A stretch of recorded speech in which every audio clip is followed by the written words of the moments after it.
പഴയ നിയമത്തിൽ കാണുന്ന ഹിസ്കിയാ രാജാവ് മരിക്കത്തക്ക രോഗം താൻ മരിച്ചു പോകുമെന്ന് ദൈവം യെശയ്യാ പ്രവാചകൻ മുഖാന്തരം അരുളപ്പാട് കൊടുത്തു. അപ്പോൾ ഹിസ്കിയാവ് ചുവന്റെ നേരെ തിരിഞ്ഞ് തന്റെ ദൈവമായ യഹോവയോട് പ്രാർത്ഥിച്ചു. കർത്താവേ, ഞാൻ അങ്ങയെ നീതിയോടും വിശ്വസ്തയോടും സേവിച്ചത് ഓർക്കണമേ. ഭക്തന്റെ ഹൃദയപൂർവമായ പ്രാർത്ഥന ദൈവം കേട്ടു. അതെ, ആ നിമിഷം വരെ ആ ഭക്തൻ ദൈവത്തെ നീതിയോടും സത്യത്തോടുമാണ് സേവിച്ചത്. അതുകൊണ്ട് ദൈവം വീണ്ടും പ്രവാചകൻ അരുളപ്പാട് കൊടുത്തു. അവന്റെ മരണത്തെ ഞാൻ നീക്കിയിരിക്കുന്നു, ആയുസ്സിനോട് 15 വർഷം കൂടെ കൂട്ടി നൽകിയിരിക്കുന്നു.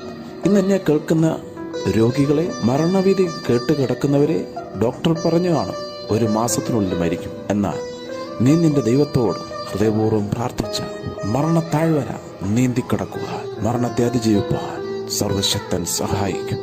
പ്രാർത്ഥിച്ചാട്ടെ. യേശുവേ, മരണത്തിന്റെ നിഴലിൽ കൂടെ കടന്നു പോകുന്നവരെ മരണത്തെ നിന്ന് രക്ഷിക്കണമേ.